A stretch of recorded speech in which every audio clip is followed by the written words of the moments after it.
एक सेकंड बस, थोड़ा सा आवाज आवाज चेक कर लिया जाए।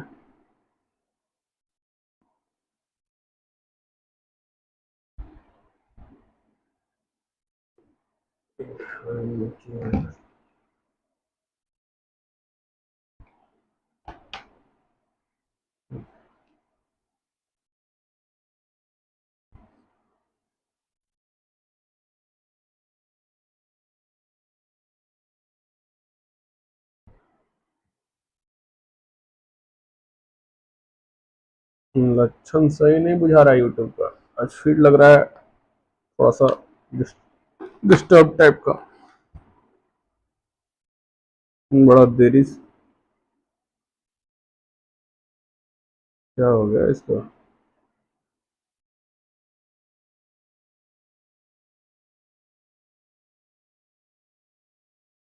गजवाल कर दिया। चल गया।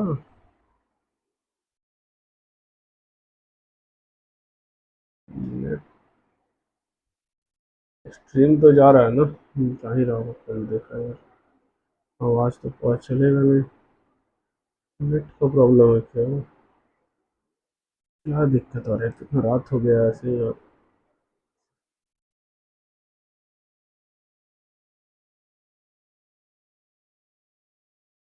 रुक जाइए कुछ देर, थोड़ा सा देख लिया जाए, पता नहीं क्या प्रॉब्लम हो रहा है। हो सकता है लाइव जा रहा हो पर मेरा यहाँ पे ओपन नहीं हो रहा।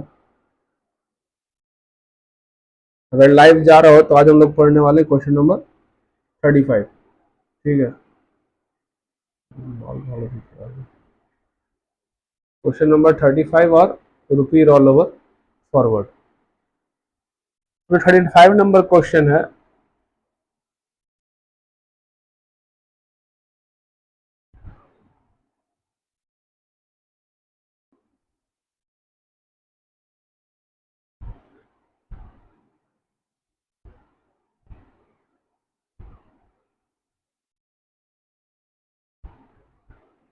कनेक्ट तो है यार, क्या करना।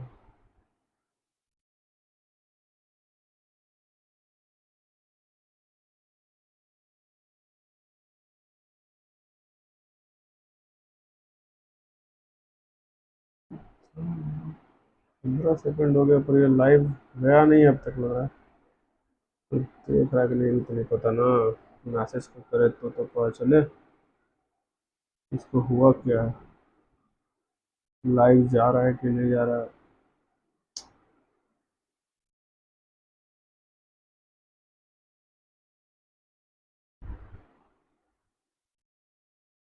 यार ऐसे कैसे यूट्यूब पे कोई पागल रहता है।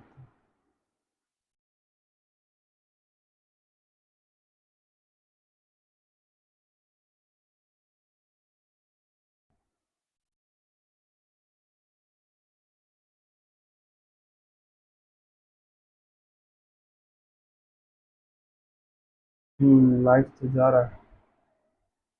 ठीक है, यहाँ तो दिखा रहा है। एक सेकंड, फोन में क्या नहीं खोल रहा था।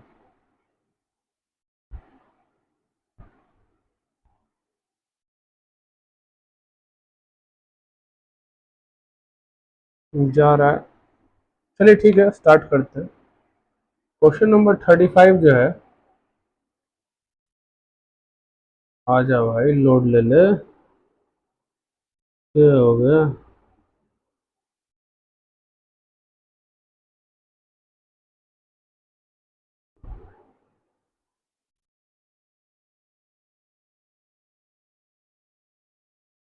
पता नहीं क्या हो गया, जा ही रहा होगा लाइव।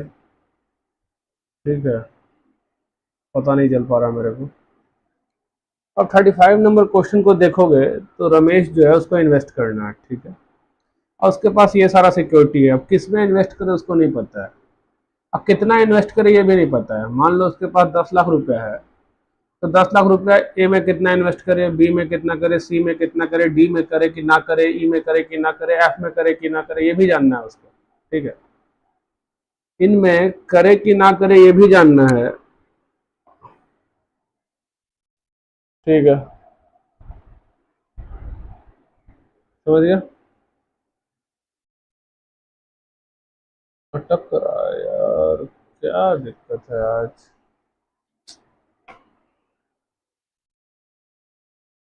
क्या हो गया?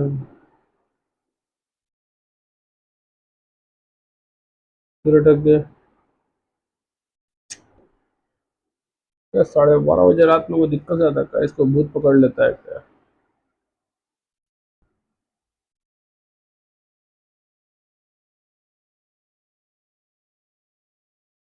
चलो शायद अब ठीक। हाँ, तो इनमें किसमें इन्वेस्ट करें, कितना इन्वेस्ट करें, नहीं पता है। तो उसको निकालने का एक प्रॉपर फॉर्मूला दिया गया स्टेप वाइज। ठीक है, बहुत लंबा फॉर्मूला है, और उसको हम लोग थोड़ा सा सिंप्लीफाई वे में समझने का कोशिश करेंगे, ताकि एग्जाम में भी याद रहे, और हम लोग अगर क्वेश्चन आए तो सॉल्व कर पाए। अगर एग्जाम में ये क्वेश्चन आ जाए तो करना क्या है, और एग्जाम में ये क्वेश्चन आ गया तो आपको करना एक ही काम है कि इस क्वेश्चन को बनाना है लास्ट में। इस क्वेश्चन को बनाना है कब? लास्ट में। अगर कोई और क्वेश्चन नहीं बना पा रहे हो तब, समझ गए ना? अगर कोई और क्वेश्चन नहीं बना पा रहे हो तभी इस क्वेश्चन को टच करना है। डाटा के नाम पे क्या दिया गया आपको? एक्सपेक्टेड रिटर्न, बीटा, और unsystematic risk. Unsystematic risk of the security. ठीक है, आपको दिया गया variance of market, variance of market दिया गया है। ठीक है, आपको दिया गया risk free rate of return 7%। ये डाटा आपको दिया गया, और आपसे कहा गया कि अब आप क्या करिए, कि आपको बताइए कि इनमें से किस में इन्वेस्ट करें, ए में करे, बी में करे, सी में करे, डी में करे, कि ए बी सी में करे, कि बी सी डी में करे, कि ई एफ डी में करे। तो हम क्या करेंगे अब? तो इसका फर्स्ट स्टेप, अब इस क्वेश्चन में स्टेप के अलावा कोई कहानी कुछ काम नहीं कर रहा। ठीक है, इस क्वेश्चन के लिए मैं हमेशा कहता हूं यहां कोई कहानी काम नहीं करेगा, नो डाउट। मैं यहाँ पे कोई कहानी नहीं बता सकता आपको जिससे आप इसको याद रख पाए एग्जाम पॉइंट पे। सिंप्लीफाई कर सकता हूँ फॉर्मूला को, कि थोड़ा इजी पड़ेगा आपको एग्जाम में, उसके अलावा और कुछ नहीं कर सकता। ठीक है, तो आइए, तो अगर उस पहला चीज क्या करेंगे सर, तो पहला चीज रैंकिंग करना है हमें। क्या करना है? रैंकिंग करना है। किसके बेसिस पे? Ranking on basis of trainer ratio. तो पहला काम तो ये है, और सारा चीज इसी पे बेस हो जाएगा अपना। जो ट्रेनर रेशियो निकाल रहे हो ना अभी, उसी पे सारा कहानी चलेगा। यही ट्रेनर रेशियो आपको लास्ट तक अपना आंसर देगा। यही ट्रेनर रेशियो लास्ट तक आंसर देगा। ठीक है, अगर रैंकिंग करना है ट्रेनर रेशियो के बेस पे, से ट्रेनर रेशियो का फॉर्मूला क्या था? R X minus R F by beta X, मतलब बीटा ऑफ सिक्योरिटी। तो समय कम लगे इसलिए मैंने एक आपका एक्सेल सीट बनाया था। थोड़ा सा बड़ा कर लिया जाए इसको, ज़्यादा बड़ा हो गया। हाँ, ठीक है, तो ट्रेनर रेशियो क्या होता है sir? R X minus R F divide by beta of security. चलिए ट्रेनर रेशियो निकालते हैं सबका। तो ट्रेनर रेशियो निकालने का बात आया तो sir R X 15%, R F 7%, तो 15 माइनस 7 सर बीटा 1.5, तो 15 माइनस 7 डिवाइड बाई 1.5। सिक्योरिटी दूसरा मांगेंगे सर 12 और 7, तो 12 माइनस 7 बीटा 2, तो 12 माइनस 7 डिवाइड बाई 2। वैसे ही करते हुए हम लोग सी डी ई एफ का निकालेंगे। 10 माइनस 7, 9 माइनस 7, 8 माइनस 7 और 14 माइनस 7। बीटा क्या है सबका? दिया हुआ क्वेश्चन में, तो हमें ट्रेनर रेशियो मिल जाएगा। अब इसके आधार पे हम रैंक करेंगे, तो रैंक 1 कौन होगा? इसका सबसे हाईएस्ट ट्रेनर रेशियो है, कौन है? सिक्योरिटी ए। फिर कौन है? Security F. समझ गए? तो पहला स्टेप क्या है सर? ट्रेनर रेशियो निकालना है, और उसके बेसिस पे रैंकिंग करना है, उसके बेसिस पे रैंकिंग करना है। सर हमने रैंक कर दिया, सिक्योरिटी ए का रैंक 1, सिक्योरिटी एफ का रैंक 2, ठीक है, सिक्योरिटी बी का रैंक 3, सिक्योरिटी डी का रैंक 4, सिक्योरिटी सी का रैंक 5 और सिक्योरिटी ई का रैंक 6। अब ये रैंकिंग करने के बाद क्या करना है, तो आपका आता है सेकेंड स्टेप। ठीक है, इस ट्रेनर रेशियो के बेसिस पे हम लोग इसको सरिया लेंगे। सर सिक्योरिटी हो गया, ट्रेनर रेशियो हो गया, समझ में आ गया? सिक्योरिटी हो गया, ट्रेनर रेशियो हो गया। तो हम लोग यहाँ पे चलिए आ जाते हैं। सरियाने का बात आया सर, इधर सरियाएंगे सिक्योरिटी, ठीक है। इधर होगा सर ट्रेनर रेशियो, सरिया लिया। सर ट्रेनर रेशियो क्या होता है? R X minus R F by beta X, ठीक है। अब करेंगे दूसरा काम, क्या? अब देखिए आपके बुक में फॉर्मूला अलग तरह से चला है, पर हमने उसे सिंप्लीफाई करने के लिए मात्र 6 कॉलम में आंसर सॉल्व हो जाएगा, ठीक है। 6 कॉलम में फर्स्ट सेकंड तो निकाल ही चुके हैं, थर्ड फोर्थ 5 6, बस इतना ही कॉलम में आंसर सॉल्व हो जाएगा। आपको लंबा चौड़ा हिसाब किताब नहीं करना पड़ेगा अगर आप इस चीज को फॉलो करते हैं तो। किसको? सर ट्रेनर रेशियो को आधार मानते हुए सारा कैलकुलेशन किया जाए तो। क्यों सर? आइए समझेंगे क्यों, आइए समझेंगे, टेंशन मत लीजिए। अभी यहीं पे आइए सर, सिक्योरिटी हो गया, ट्रेनर रेशियो हो गया। अब जो आपका दूसरा काम है वो करना है बीटा एक्स का स्क्वायर और सिस्टमैटिक रिस्क जो निकाला दिया हुआ था डिविएशन ई आई का स्क्वायर, डिविएशन ई आई का स्क्वायर। तो सर बीटा एक्स का स्क्वायर और डिविएशन ई आई का स्क्वायर करना है, तो आप ध्यान से देखिएगा आपके सॉल्यूशन में, देखिए तो यहां पे उसको दिया गया है, ठीक है। हमने पहले ही कर लिया।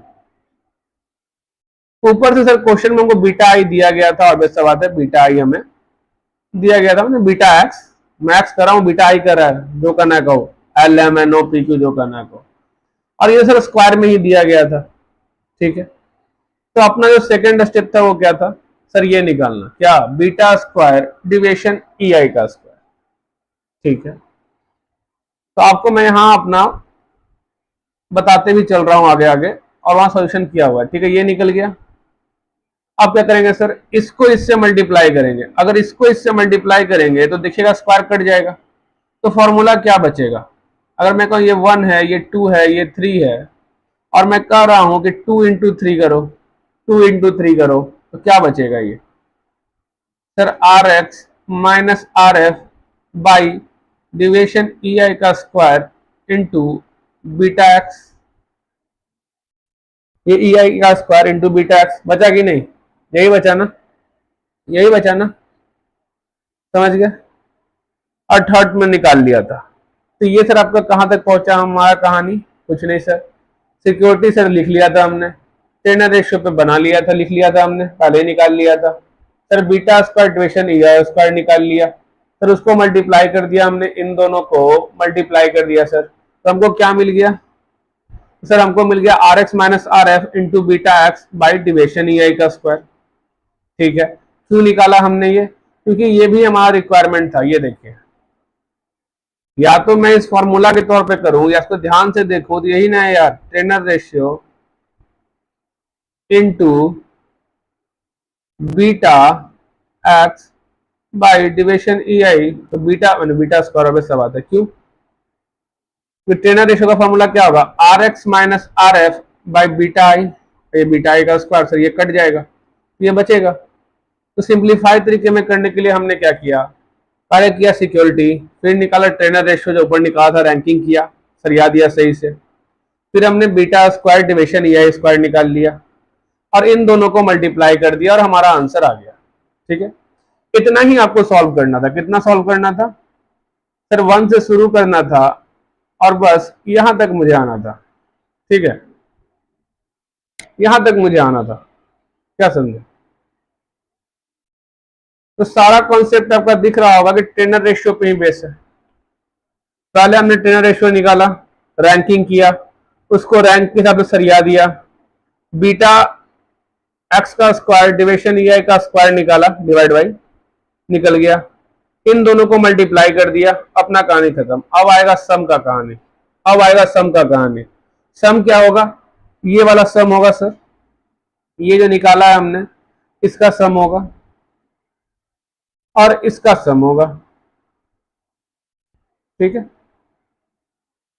कैसे सम होगा सर? कुछ नहीं, पहला वाला 0.3 0.3, फिर 0.3 प्लस 0.35 0.65, फिर 0.65 प्लस 0.5 1.15, फिर 1.15 प्लस 0.2 1.35, 1.35 प्लस 0.25 1.6, 1.6 प्लस 0.6 1.66। ये हो गया आपका केस का सम। सर ये आपका सम निकल गया, ध्यान से देखिएगा, ये आपका ये निकल गया, ये निकला, पहले ये निकला, फिर उसका ये सम निकल गया। उसके बाद इसका करेंगे sir 0.056 0.056 0.056 plus 0.075 0.131 0.131 plus 0.20 0.331 0.331 plus 0.1 0.431 0.431 plus 0.208 0.639 0.072 0.0771। ये आपका बन गया चार्ट, ये आपका बन गया 6 कॉलम के अंदर। ठीक है, बुक में कितने कॉलम के अंदर बनाया है? बुक में बनाया है 1 2 3 4 5 6 7 8 9, सॉरी 8, इस हटा दिए, 8 कॉलम का यूज किया है। ठीक है, हमने ऊपर से फॉर्मूला भी थोड़ा लेंदी और कंफ्यूजिंग, बीटा आई डिविजन आई ऐसे निकाला, ये किया, कुछ नहीं करना है।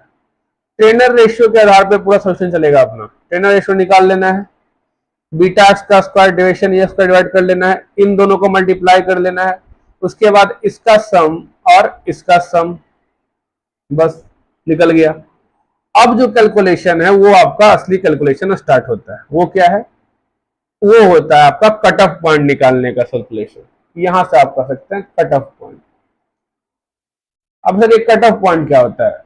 तो कुछ नहीं, इसके बारे में कुछ एक्सप्लेनेशन मेरे पास नहीं है। ठीक है, अब एक कट ऑफ पॉइंट निकालने का फॉर्मूला क्या है? वेरिएंस ऑफ मार्केट प्लस, ये देख रहे हो, सिग्मा आर आई, ले लेते हैं हम लोग भी, R I minus R F division E I into beta I divide by 1 plus, ध्यान देना, variance of market into sigma beta I का स्क्वायर डिविजन ई आई का स्क्वायर। ये इसका फॉर्मूला है। पर क्योंकि हमने ये वाला पार्ट निकाल लिया है तो क्या करेंगे, 10 वेरिएंस ऑफ मार्केट 10 इंटू 0.30, ठीक है, 1 प्लस 10 इंटू, ये पार्ट भी निकाल लिया सर, 0.056, तो 1.923 आया समझ में? ये है फॉर्मूला, ये है फॉर्मूला जो यहाँ लिखा गया है, जो यहाँ लिखा गया है, जो ये और ये लिखा गया है, समझ गए? ये आ गया आपका 1.923। कोई दिक्कत? तो सब कुछ चल कहां पे रहा है सर? ट्रेनर रेशियो के बेसिस पे। एक बार ट्रेनर रेशियो निकाल लिया, फिर क्या करना है सर? बीटा का स्क्वायर डिविजन ई आई का स्क्वायर निकाल लिया, दोनों को मल्टीप्लाई कर देंगे सर, दोनों मल्टीप्लाई हो गया। अब उसके बाद सर जो मल्टीप्लाई करके है उसका सम करेंगे। ठीक है, कंसेक्यूटिव सम, कंसेक्यूटिव सम, ये प्लस ये, ठीक है, फर्स्ट बार में ये रहेगा, फिर ये प्लस ये, फिर ये प्लस ये प्लस ये, फिर ये प्लस ये प्लस ये, फिर ये प्लस ये प्लस ये, समझ में आया? वैसे हो रहा है 0.30 पहला वाला, 0.30 0.30 0.65 0.0 0.50 1.15, समझ में आ गया? कोई दिक्कत? नीचे क्या है sir? Division variance of market into sigma माने सम ऑफ बीटा आई का स्क्वायर डिविजन ए का स्क्वायर, तो निकाल लिया सर, ये भी मैं निकाल लिया था क्योंकि ये हमारा सेकंड स्टेप में निकल गया था, समझ गए? तो इस तरह से करते हुए हम सी ए सी एफ और सी बी तक निकालेंगे, सी बी तक ही निकालेंगे। क्यों? देखो जब तक ये बढ़ रहा है, देखो ये बढ़ रहा है ना, 1.923 से 2.814 आया, लेकिन जैसे ही ये घटेगा बस यही कट ऑफ पॉइंट है, मतलब यहां पे ही कट ऑफ पॉइंट है। जो भी इन्वेस्टमेंट करना है इन्हीं दोनों में करना है, इन बाकी सब में नहीं करना है, समझ गए? कट ऑफ पॉइंट समझ में आया क्या है? कुछ नहीं है। ये जो तुम C A C F C B C D C C C C C निकालोगे, ठीक है, कट ऑफ पॉइंट निकाल रहा है बेसिकली वो, उसको बस नाम दे दिया है, कुछ ऐसा नहीं है कि उसको कुछ भी नाम दे सकता, सी ए नाम दिया है खाली, तुम कुछ और नाम दे दो, तुम्हारा मन है तो, ठीक है, A F B D C भी कर सकते थे, कोई दिक्कत नहीं है, नाम देने का तरीका है, इसमें कंफ्यूज मत होना कभी भी। तो अपना कट ऑफ पॉइंट निकल गया। कट ऑफ पॉइंट कौन सा पॉइंट होगा? जहां से ये नीचे गिरना चालू हो जाएगा वही अपना कट ऑफ पॉइंट होगा। तो सर ये अपना कट ऑफ पॉइंट हुआ, मतलब जो भी इन्वेस्टमेंट करना है ए और एफ में करना है, ये तो क्लियर हो गया सर। अब कितना इन्वेस्ट करना है ए में, कितना इन्वेस्ट करना है एफ में, तो भाई पैसा तो मालूम नहीं है, तो हमको निकालना पड़ेगा परसेंटेज, या फिर कहे तो वेट। मैंने अगर मेरे पास 1 लाख रुपया है तो उस 1 लाख रुपया को कितना ए में इन्वेस्ट करेंगे, कितना एफ में इन्वेस्ट करेंगे। तो मैं क्या करूंगा एग्जाम में, यहां तक निकालूंगा, और एक जैसे ही गिरने वाला स्टार्ट होगा उसके बाद मैं निकालने का जहमत नहीं करूंगा। क्यों टाइम बर्बाद क्यों करूं, आंसर का मार्क्स है ना। जब यहां से गिर ही रहा है, दिख गया कि यहां से गिरने लगा है पॉइंट, तो कुछ भी लिख के निकल जाओ ना, कोई नहीं चेक करेगा। ठीक है, कुछ भी लिख के यहाँ निकल सकते हो गिराते हुए, कोई दिक्कत नहीं है। ऐसे मैं तो निकालने की जरूरत भी नहीं है। नॉट रिक्वायर्ड लिख दो, not required, not required, not required to calculate. समझ में आया। जहां से ये नीचे गिरने लगा पॉइंट, बढ़ रहा है बढ़ रहा है बढ़ रहा है, बहुत बढ़िया है। जहां से नीचे गिरने लगा वहां तक निकालो, उसके बाद not required, not required, not required लिख दो, काम खत्म। कट ऑफ पॉइंट क्या होगा, 2.814। जब ये कट ऑफ पॉइंट आ गया ना, तो अभी कहानी खत्म नहीं हुआ, अभी भी 2 स्टेप बाकी है। समझ गए। तो ये तो टेनर रेशियो की वजह से तुम यहां तक पहुंच गए 2.814। टेनर रेशियो अभी खत्म नहीं हुआ है, लास्ट स्टेप में फिर वापस से आएगा टेनर रेशियो। देखना तुम, जब वेट निकालने का बारी आएगा ना, टेनर रेशियो फिर से यूज होगा। ये पूरा जो कॉन्सेप्ट है वो टेनर रेशियो पे ही बेस है। पहले टेनर रेशियो के बेस पे रैंकिंग करो, रैंकिंग करने के बाद tenor ratio into beta I division E I का स्क्वायर, मतलब beta square into division E I Y division E I का स्क्वायर, तो उसका सम करो। उसके बाद बीटा स्क्वायर डिविजन ई आई स्क्वायर का सम करो, काम खत्म। ये इतना ही शॉर्ट फॉर्म में हो गया। ये वाला लंबा वाला तरीका फॉलो करोगे बहुत लंबा समय लग जाएगा। ठीक है, तो इजी और शॉर्टकट तरीका तुमको बता दिया मैंने। तो प्रॉब्लम, फिर कट ऑफ पॉइंट निकल गया, अब क्या करेंगे, अब देखो वापस फिर आएगा टेनर रेशियो।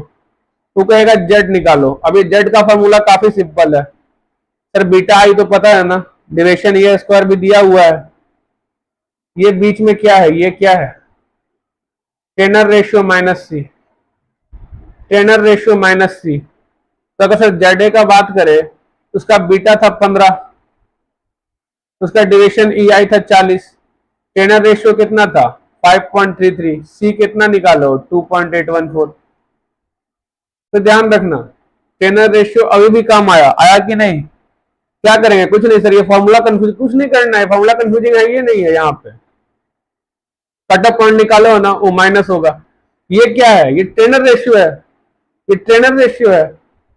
तो फॉर्मूला क्या हो गया sir, beta I division E I का square tenor ratio minus C, Treynor ratio minus C, काम खत्म। तो ये निकला जेड। अब ये देखो जेड निकल के आया और ये जेड निकल के आया, अब कुछ नहीं करना, अब निकलेगा वेट, अब निकलेगा वेट। वेट क्या होगा, कुछ नहीं, ये दोनों का सम कर दोगे, डिवाइड बाई ए के लिए 0.09435, 0.09435 डिवाइड बाई 0.09435 प्लस 0.0928, एक्सेप्ट के लिए 0.0928 डिवाइड बाई 0.09435, 0.0928। तो जो भी रुपया मेरे पास हो एक्स अमाउंट, वो एक्स अमाउंट का 50.41% इन्वेस्ट करेंगे सिक्योरिटी ए में, और उस एक्स का 49.59% इन्वेस्ट करेंगे सिक्योरिटी एफ में। तो ये जो पूरा क्वेश्चन है ये टेनर रेशियो पे सॉल्व हो जाएगा। क्या समझे, ये पूरा क्वेश्चन टेनर रेशियो पे सॉल्व हो जाएगा। दिक्कत कहाँ आता है, दिक्कत आता है सिर्फ इस चार्ट को बनाने में, जिसका तुम्हें मैंने एक इजी तरीका दे दिया कि टेनर रेशियो के बेस पे सॉल्व कर सकते हो, कोई दिक्कत नहीं है। ये वाला पार्ट, ये वाला पार्ट अगर मल्टीप्लाई करोगे टेनर रेशियो को beta square by division E आई के स्क्वायर से, तो अपने आप तुमको ये वाला पार्ट दे देगा वो। और ये तो हमको चाहिए ही था निकालने के लिए, क्योंकि इसका भी सम चाहिए था ना। तो सिंपल है, तो हम लोग क्या करेंगे सर, समझ में आया। ये निकाल लिए सर, रैंकिंग कर दिए, ये लिख दिए। तो निकालना ही क्या है सर, आपको ये निकालना है और इसको फिर इसमें मल्टीप्लाई कर देना है, 2 into 3 निकालना है बस। उसके बाद तो सम का तरीका है सर, 3 का सम करना है, 4 का सम कर देना है, हो गया। फिर तो ये फॉर्मूला है, ये फॉर्मूला क्या कहता है सर, 1 प्लस सिग्मा 4 जो निकाला था हमने, divide by 1 plus division M into sigma 3 जो मैं निकाला था। ठीक है, ये 1 प्लस लिखा गया है यहाँ डिविजन। हाँ, ये वैरियंस ऑफ मार्केट होगा, और यहाँ भी गलती हो गया है थोड़ा सा, सिंबल आंसर।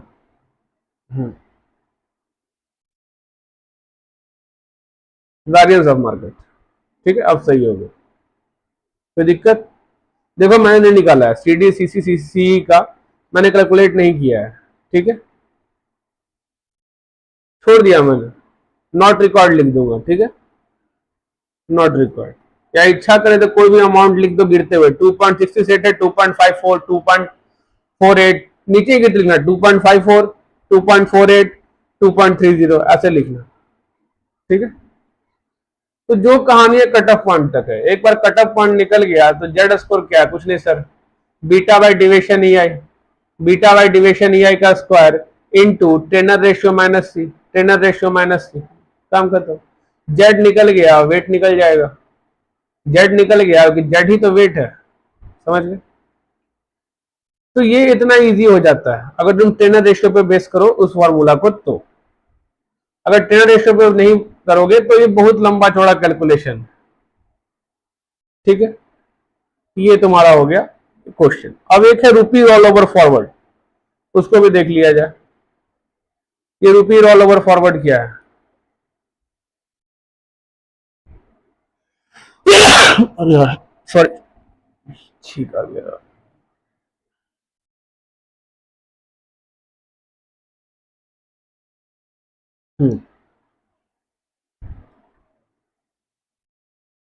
रुपी रोल ओवर फॉरवर्ड, देखो नो हेजिंग निकाल लोगे, 3 सेपरेट फॉरवर्ड कॉन्ट्रैक्ट निकाल लोगे, कोई हार्ड चीज नहीं। ठीक है, एक कॉन्ट्रैक्ट आज करेगा, एक 6 महीना बाद, और एक साल 6 महीना बाद, जो भी है। ठीक है,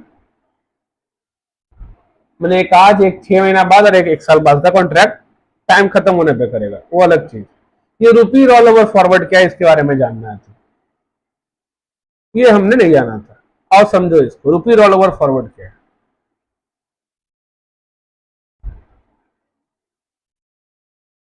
रुपी रोल ओवर फॉरवर्ड, ठीक है, इसका कैलकुलेशन कैसे होता है तो समझो। रुपी रोल ओवर फॉरवर्ड करता है जो भी पेएबल है, जो भी रिसीवेबल है, ठीक है, अगर वो इंस्टॉलमेंट में है, इंस्टॉलमेंट में है, ध्यान रखना इंस्टॉलमेंट यहाँ इंपॉर्टेंट है, इंस्टॉलमेंट में है। ठीक है, आज भी इंस्टॉलमेंट में है, मान लो एक इंस्टॉलमेंट आज मिल जाएगा टुडे, एक आफ्टर 6 मंथ, एक उसके बाद आफ्टर 1 ईयर। टुडे मत रखो, आफ्टर, आज तो मिल जाएगा मतलब नहीं वहां करने या कुछ। अगर पैसा आज ही मिल रहा है तो उसका फॉरवर्ड क्या करोगे, नहीं कुछ करोगे। तो आफ्टर 6 मंथ, आफ्टर 1 ईयर, और आफ्टर 1 ईयर 6 मंथ, ठीक है, तो 1.5 साल बाद मान लो 3 इंस्टॉलमेंट मिलने वाला है। रिसीव होता है पेएबल, और दोनों केस में सेम केस चलता है, तो यहाँ क्वेश्चन पेएबल का उससे समझ लो। मान लो यहाँ पे $50,000 मिलने वाले, माने कि पे करने वाले थे, यहाँ पे 50,000 पे करने वाले थे, और यहाँ पे 50,000 पे करने वाले थे। तो रुपी रोल ओवर फॉरवर्ड करता है कि टोटल तुमको कितना पे करना था, तो 1.5 लाख पे करना था सर। तो बोलता आज जो कॉन्ट्रैक्ट करने वाले हो फॉरवर्ड 6 महीने बाद के लिए, वो पूरा 1.5 लाख पे करो। फिर ऐसा क्यों करेंगे कि पूरा 1.5 लाख पे कॉन्ट्रैक्ट करें? पता करो ना, 1.5 लाख पे कॉन्ट्रैक्ट करो, मैं कह रहा हूं पूरा पूरा 1.5 लाख पे कॉन्ट्रैक्ट करो। अगर मैंने पूरा 1.5 लाख पे कॉन्ट्रैक्ट कर लिया तो 6 महीने बाद मेरा पोजीशन क्या होगा, मुझे बाय करना होगा 1.5 लाख, मैं सर बाय कर लूंगा 1.5 लाख, इस 1.5 लाख में से मैं पे कर दूंगा 50,000, मेरे पास बच क्या जाएगा सर, $1 लाख बच जाएगा। इसको कहता है कि स्पॉट सेल कर दो। क्या करोगे, एक्स्ट्रा था ना, पहले तो 1.5 लाख बाई करेगा, क्या समझे, फिर उसमें से 50,000 जो पे करना था वो पे कर देगा, उसके बाद जो बचेगा उसको उस दिन आफ्टर 6 मंथ, 6 महीने बाद जो भी स्पॉट रेट है उस पर वापस बेच देगा। तो यहाँ पे क्वेश्चन क्या बनेगा सर, एक तो मेरा पेबल बना, उस पर ऑब्वियस बात है रुपी जो भी आउटफ्लो हुआ हो, तो अलग बात है, बोलेगा कुछ में उतना हिसाब मत करो, बोलेगा ये तो पे कर दिया ना, ठीक है, इसको बाय करने में जो पैसा लगा और इसको बेच के जो पैसा मिला, उन दोनों का डिफरेंस निकालो और वो तुम्हारा नेट आउटफ्लो निकल जाएगा। नहीं समझे? बोलेगा इस 1.5 लाख को बाय करने, मान लो कॉन्ट्रैक्ट 100 रुपए का किया था, तो इसको बाय करने में जो रुपया लगा और उसके बाद जो 1 लाख बचा, मान लो इसको सेल कर दिया हो 98 रुपीज में, इसको बेचने पे जो रुपया आया, इन दोनों का डिफरेंस निकालो और तुम्हारा नेट आउटफ्लो निकल जाएगा। चलो आप क्वेश्चन समझो, इसको कैसे क्वेश्चन अपना समझेगा, क्वेश्चन में ज्यादा अच्छा समझ में आएगा। अपना क्वेश्चन क्या था, एक पर्सन था, वो इंटरेस्ट फ्री लोन लिया 1.5 लाख का, रिपेमेंट करना था, इंटरेस्ट होता तो भी कोई दिक्कत नहीं था मुझे, बस मेरा आउटफ्लो अलग अलग होता। ठीक है, आउटफ्लो का अमाउंट डिफरेंट होता, इंटरेस्ट फ्री है, कोई दिक्कत नहीं है, इक्वल इंस्टॉलमेंट में पे करना है। इसका मतलब इसके पास 3 इंस्टॉलमेंट है, $1 50,000 जिसको आफ्टर 6 मंथ पे करना है। दूसरा क्या है सर, $50,000, मैंने इसका एक्सपोजर क्या है, इसका लायबिलिटी क्या है, आफ्टर 1 ईयर पे करना है। और तीसरा क्या है, $50,000 आफ्टर 1 ईयर 6 मंथ। अब अगर ऐसा चीज हो तो इंसान के दिमाग में आएगा कि सर मैं पहले इतना का ही कॉन्ट्रैक्ट करूंगा, आज टुडे, आज के दिन मैं बस इतना कॉन्ट्रैक्ट करूंगा, फिर जब 6 महीना खत्म हो जाएगा इसको बाय करूंगा और पे कर दूंगा, और उसके बाद 6 महीना के बाद छठे महीना जो मेरा फॉरवर्ड रेट होगा उसमें फिर मैं इतना कॉन्ट्रैक्ट करूंगा, फिर इसको बाय करूंगा और उसको दे दूंगा देना है। उसके बाद सर 1 साल के अंत पे फिर मैं एक कॉन्ट्रैक्ट करूंगा इसके लिए। ये हुआ नॉर्मल तरीका। रुपी रोल ओवर क्या करेगा, वो बोलेगा 1.5 लाख का कॉन्ट्रैक्ट करो आज, टुडे, आज तुम कॉन्ट्रैक्ट करो बाय फॉरवर्ड $1,50,000। किस रेट पे सर, डॉलर अगर बेस करेंसी होता तो बाय करना था तो आज का rate, to be formula, the historical formula, ठीक है, ऐतिहासिक फॉर्मूला है ये, जिसको समझ में आ गया टू बी फॉर्मूला उसके लिए फॉल्स कुछ है ही नहीं, बच्चा का गेम है। अगर डॉलर बेस करेंसी नहीं होगा तो बिड रेट लेंगे सर, सिंपल सा चीज है, आज नहीं लेंगे, जाके देखते हैं कौन सा अपना बेस करेंसी है। क्वेश्चन में जो गिवन है साफ साफ दिख रहा है रुपी पर डॉलर है। क्यों दिख रहा है ऐसा, ऐसा इसलिए दिख रहा है कि सर दिख रहा है कि डॉलर स्ट्रॉन्ग करेंसी है, स्ट्रॉन्ग करेंसी है, तो अगर डॉलर पर रुपी होता तो 0 पॉइंट समथिंग होना चाहिए था, तो 42 दिया हुआ है तो रुपी पर डॉलर है, समझ गए। तो आज जब कॉन्ट्रैक्ट करने जाएगा, डॉलर ही बेस करेंसी है, डॉलर करना क्या था सर, डॉलर अगर बेस करेंसी होता तो बेस करेंसी बाय, तो आज का रेट 42.50, तो 42.50 पे मैंने कॉन्ट्रैक्ट कर लिया ये बाय करने का। अब आफ्टर 6 मंथ होगा क्या, 6 महीना बीत गया, तो 6 महीना जब बीत गया तो हमको रुपी आउटफ्लो होगा, होगा ना, तो रुपी आउटफ्लो टू बाय डॉलर 1,50,000, कितना रुपी आउटफ्लो है निकालना, तो सर मल्टीप्लाई कर देंगे। अब ये मल्टीप्लाई का भी सिंपल तरीका बताया था, अगर ये कोट यही आ जाए तो अपना फॉर्मूला उसी पे आ जाए तो कुछ नहीं उलटना है, मल्टीप्लाई ही होगा। अगर ये उल्टा पड़ जाए, माने कि आज से बिट जाना पड़ा या बिट से आज जाना पड़ा, क्योंकि बेस करेंसी सेम नहीं था, तो उस केस में क्या कहा था मैंने कि डिवाइड होगा, ऑब्वियस सा बात है। ऐसे भी बेस करेंसी सेम है तो मल्टीप्लाई ही होगा, तो 1,50,000 उन्हें 42.50, तो ये मेरा रुपी आउटफ्लो हुआ ये बाय करने में, ठीक है। इस 1.5 लाख में से 50,000 तो मैंने पे कर दिया होगा, बचा कितना मेरे पास, $1,00,000। इस $1,00,000 को मैं सेल कर दूंगा एट द रेट, किस रेट पे सर, आज 6 महीना बीत गया तो स्पॉट रेट जो होगा उस पे, तो हम 6 महीने बाद का स्पॉट रेट देखेंगे, सेल करना, फिर वही कहानी है, डॉलर बेस करेंसी होता तो base currency sell, sir bid rate, dollar base currency, यहां से डॉलर ही बेस करेंसी तो बिड रेट, तो $1,00,000 बचा उसको सेल करूंगा स्पॉट, कहाँ चला गया? हाँ, सेल करूंगा स्पॉट, तो at the end of 6 month ये देखो दिया हुआ है स्पॉट रेट, और at the end of 6 month ये दिया हुआ है फॉरवर्ड रेट। ठीक है, तो सर सिंपली भी निकाला, कौन सा रेट निकाला था सर? बिड रेट निकाला था, तो एट द रेट 43, तो रुपी का इनफ्लो क्या हो जाएगा? इनफ्लो क्या हो गया बेच करके इसको? तो 1 लाख इंटू 43, तो 43 लाख का इनफ्लो हो गया।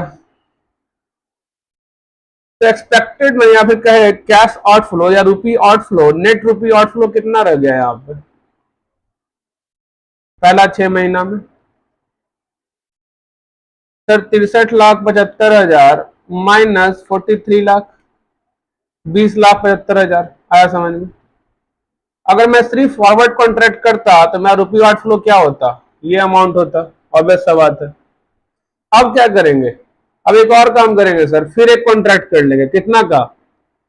बाई, अब कितना रुपए करना? Dollar 1 lakh, by dollar 1 lakh, sorry by forward, याद रखना, by forward dollar 1 lakh eight the rate, dollar अगर बेस करेंसी होता तो बेस करेंसी क्या करना है सर? बाई करना है, तो आस्क रेट। तो आस्क रेट क्या है? फॉरवर्ड रेट दिया है ना 6 महीने बाद, मैंने 6 महीना खत्म होने के बाद फॉरवर्ड रेट क्या चल रहा है सर? ये है 43.50, तो एट द रेट 43.50। तो अगर फिर खत्म हो गया आफ्टर 1 ईयर, तो कॉन्ट्रैक्ट कर लिए 6 महीना के अंत पे, सारा काम हो गया 6 महीना के टाइम क्या क्या करना था। आफ्टर 1 ईयर क्या होगा सर? रुपी आउटफ्लो निकालते हैं, क्या होगा पहले?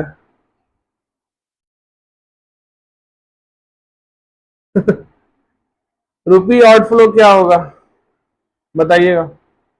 इतना लेट किसको पढ़ा रहे हो? अरे कल सुबह पढ़ लेगा, मैं अभी पढ़ा दे रहा हूँ, ठीक है? सुबह में समय नहीं मिल पाता है, तो मैं अभी पढ़ा देता हूँ। रुपी आउटफ्लो क्या होगा? तो सर 1 लाख गुने 43.50,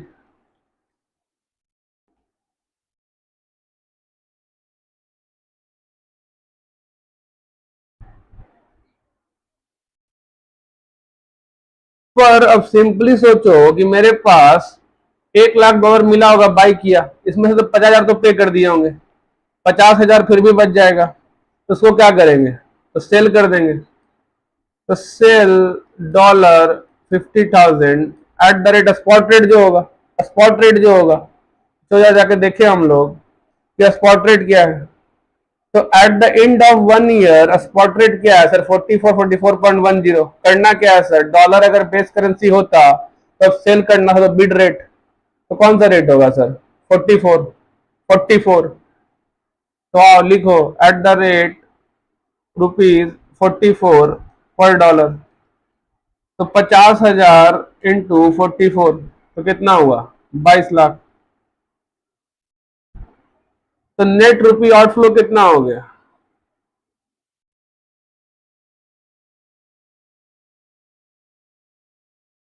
43,50,000 माइनस 22 लाख, 21,50,000।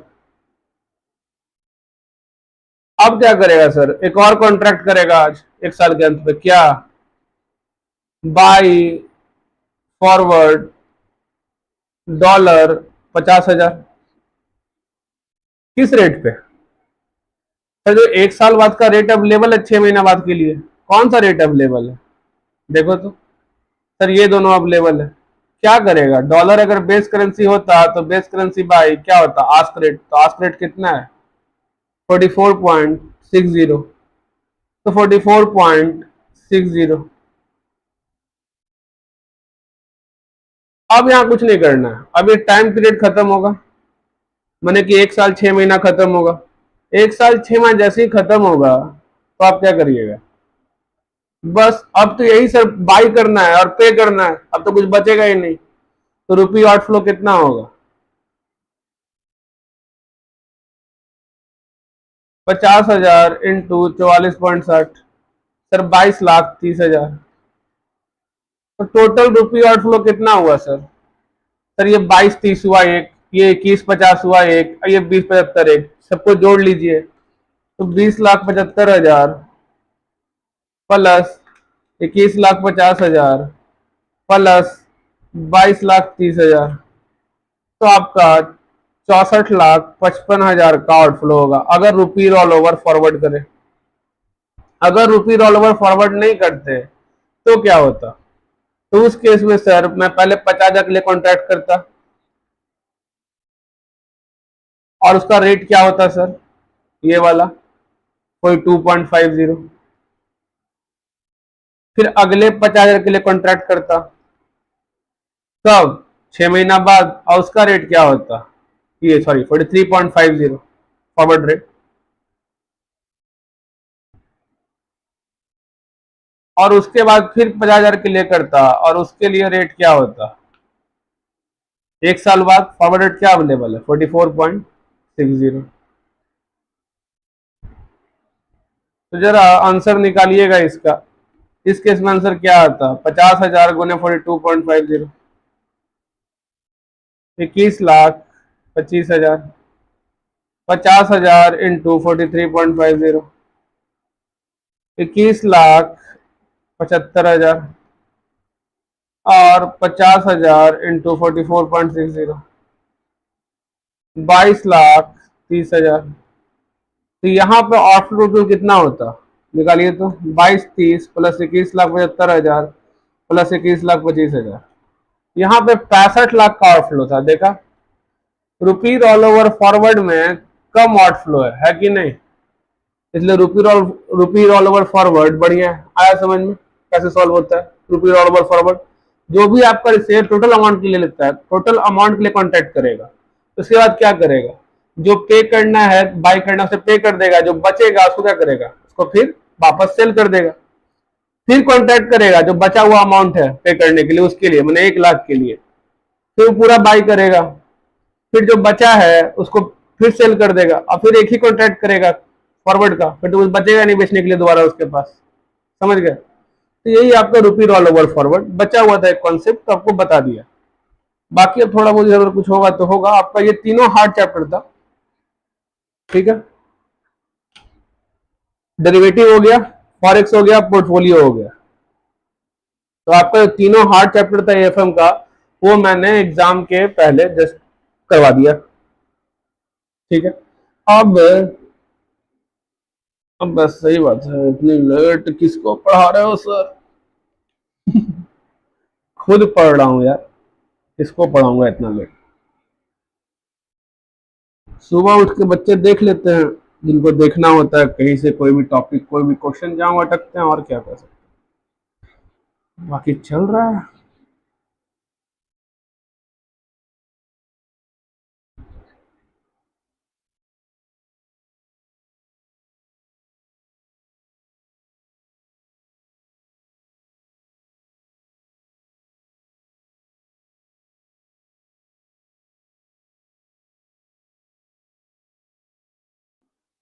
कोई सवाल हो तो पूछ लो।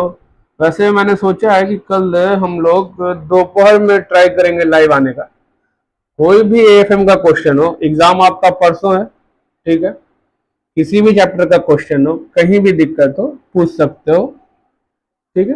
कल दोपहर में टाइम देना थोड़ा मुश्किल होता है, पर हम लोग रखते हैं कि 2 बजे से, ठीक है, 2 बजे से लाइव रहूंगा। कोई भी सवाल हो लाइव, मतलब ऑब्वियस सा बात है, क्वेश्चन भेजोगे तो बताऊंगा, नहीं भेजोगे तो क्या बताऊंगा, ठीक है। कोई भी क्वेश्चन हो एएफएम का, किसी भी चैप्टर का कॉन्सेप्ट हो समझ में नहीं आ रहा हो, कंफ्यूजिंग लग रहा हो, कुछ दिक्कत लग रहा हो, समझे, भेजना, ट्राई करूंगा। बाकी नहीं भी आओगे फिर भी लाइव रहूंगा, क्या कर सकता हूँ, मेरा तो काम है। कर्म करते जाओ और फल की चिंता जरूर करो। ऐसा नहीं है कि फल की चिंता नहीं करता मैं, पर फिर भी अगर मन हो तो कल आना, अगर कोई सवाल हो तो पूछना, नहीं तो फिर बेस्ट ऑफ लक। बाकी आज के लिए खत्म करते हैं। कोई सवाल तो होगा? हाँ, कुछ कुछ कैलकुलेटर का ट्रिक है, अगर गलती से कहीं कभी क्वेश्चन में डाटा नहीं देता है तो उस केस में कैलकुलेटर ट्रिक भी कल ही तुम्हें वही 2 बजे के लगभग बता दिया जाएगा। बाकी सिक्योरिटी वैल्यूएशन तो अब एग्जाम के बाद ही स्टार्ट होगा। तो आज के लिए इतना ही। कुछ देर रुकते हैं कोई सवाल हो तो अपना देख लो।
हाँ।